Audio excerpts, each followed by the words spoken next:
नमस्कार दोस्तों, आपका मेरे YouTube चैनल लीगल चैप्टर में हार्दिक स्वागत है। आज हम land law code UP land law code 2006 के बारे में नेक्स्ट सीरीज में डिस्कस कर रहे हैं।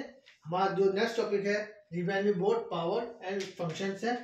इसके अंदर हम जो है रिवेन्यू बोर्ड की क्या पावर है, क्या फंक्शंस है, वो डिस्कस करेंगे। सबसे पहले तो ये बता देते हैं रिवेन्यू बोर्ड क्या होता है। रिवेन्यू बोर्ड जो है एक ओल्ड कॉन्सेप्ट नहीं है, न्यू कॉन्सेप्ट नहीं है, ये एक बहुत ओल्ड कॉन्सेप्ट है जो 1831 में इलाहाबाद में स्टैब्लिश हुआ था। इसके उस समय मेन फंक्शंस थे collection of revenue, rent and its control, administration of revenue laws and judicial work regarding revenue laws. आज की डेट में अगर हम इसका देखें तो डेफिनेशन जो बोर्ड की जो है सेम है। Section 4(6) of this act provide the definition of board as board means the board of revenue constituted और deemed to be constituted under section 7।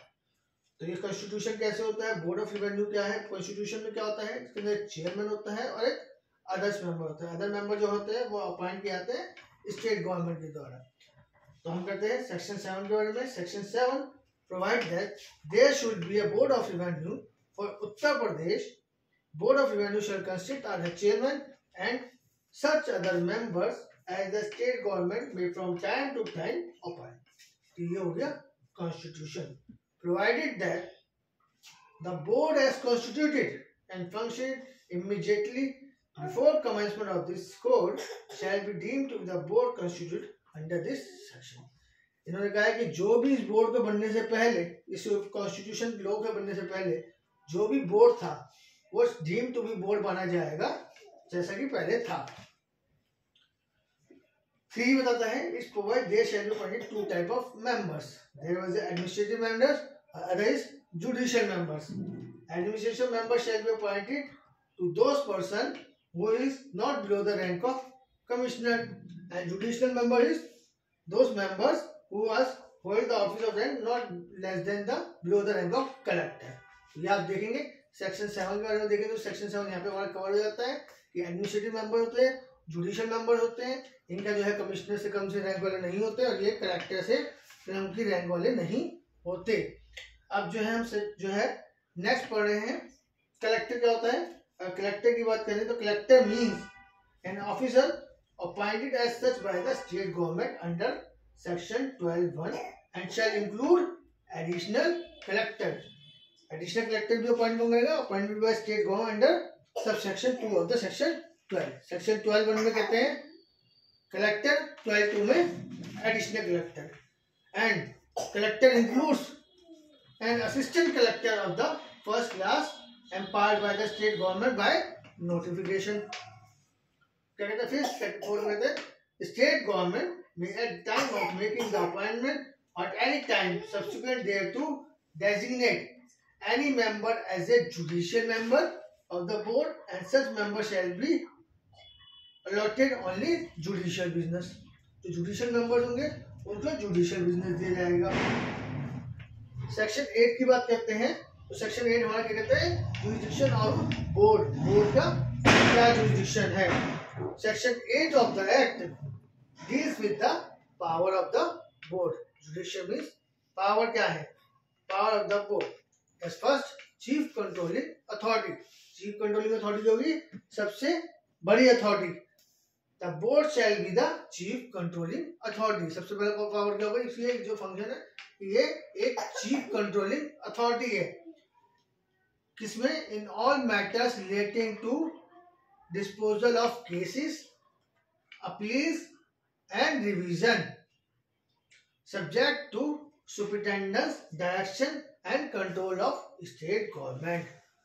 Means क्या हुआ इसका कि जो बोर्ड है उसके अंदर चीफ कंट्रोलिंग अथॉरिटी होती है जिसका मेन काम है disposal of case, appeal and revision authority subject to superintendence direction management and control of the state government subject to provision of this subsection 8(1)।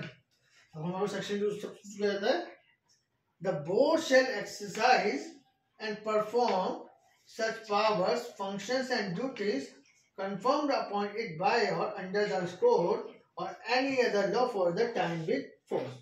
मतलब बोर्ड एम्पावर करेगा इसको कंप्लीट कर compliance करने के subject to the authority. Third में क्या कहता है, स्टेट गवर्नमेंट में authorise any member of the board to perform and discharge in general और in particular case function power and duty of the board. State government में authorise any member to discharge such other functions either in general or in particular function power and duty of the board।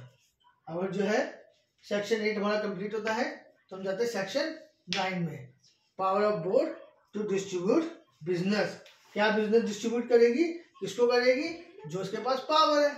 इसके पास क्या power है, appeal, cases, disposal, revision और तो उसकी power है among its members। Subject to these rules and order of the state government, the board may distribute its business among its members as the board may deem fit। जो board चाहेगा वो करेगा। Chairman of the board में constitute the benches. Chairman जो है board का वो benches constitute कर सकता है more than one member for dealing with particular case. Chairman के पास पावर क्या है कि वो बेंच बना सकता है जिसमें एक से ज्यादा लोग होंगे पर्टिकुलर केस देखने के लिए। ऑल ऑर्डर्स मेड और decree pass by any member of the board in accordance with the distribution of the business shall be deemed to the order और decree of the board as the case may be. तो ये जो एक विकरस liability बना दी गई है, इसके अंदर क्या गया है कि अगर किसी भी ऑर्डर को, डिग्री को किसी ने मेंबर ने बोर्ड के पास किया गया है, वो बोर्ड का ऑर्डर और डिग्री माना जाएगा। Shall be deemed to be order of board माना जाएगा। ठीक है, सेक्शन 10 के पास आते हैं हम। सेक्शन 10 प्रोवाइड्स का decision of the board. Board का जो डिसीजन होता है वो कैसा होता है, जनरली मेजोरिटी पर डिसीजन बेस होता है। ठीक है, तो आपके पास आता है तो when a proceeding or case deal by a bench of the board of revision or appeal comprising more than 2 members, decision will be in accordance with opinion of majority of members। तो आप पढ़ते हैं इसको। Section 10 provide that when a proceeding or appeal deal by a bench of board of revision or appeal comprising more than 2 members, such decision shall be in accordance with majority of members। When in a decision of case member of bonds are equally divided among its members, it shall be heard by a larger bench by involving a chairman, then it will be decided in accordance with the opinion of members। It means when the members are equally divided over a decision, it shall be heard by a larger bench of the board, which shall constitute the chairman, then it will be decided by member in accordance with the opinion of majority of members।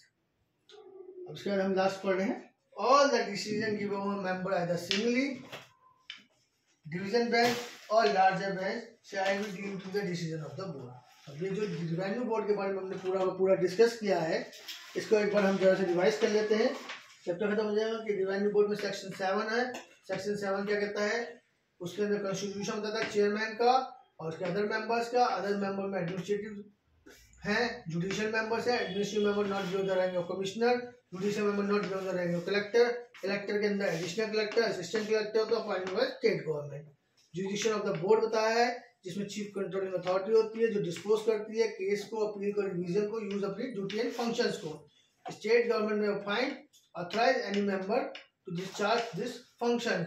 Section 9 की बात करें तो power to distribute business among its members, और जो है chairman जो है chief controlling authority, chairman constitute benches, all or order made or degree passed by any member shall be deemed to the order of the board, or all the decisions shall be decided by majority. In case of equal divided, the bench may be decided by larger bench, which shall consist of its chairman. All decisions taken by the bench, revenue board, either single member, division bench or larger bench, which shall be decision of the board। तो ये हमारे division board और revenue board power functions यहाँ पे खत्म होता है। तो फ्रेंड्स, आपको ये मेरा लेक्चर समझ में आया, पसंद आया तो इसे लाइक करिए, मेरे चैनल को सब्सक्राइब करिए। थैंक यू, नमस्कार।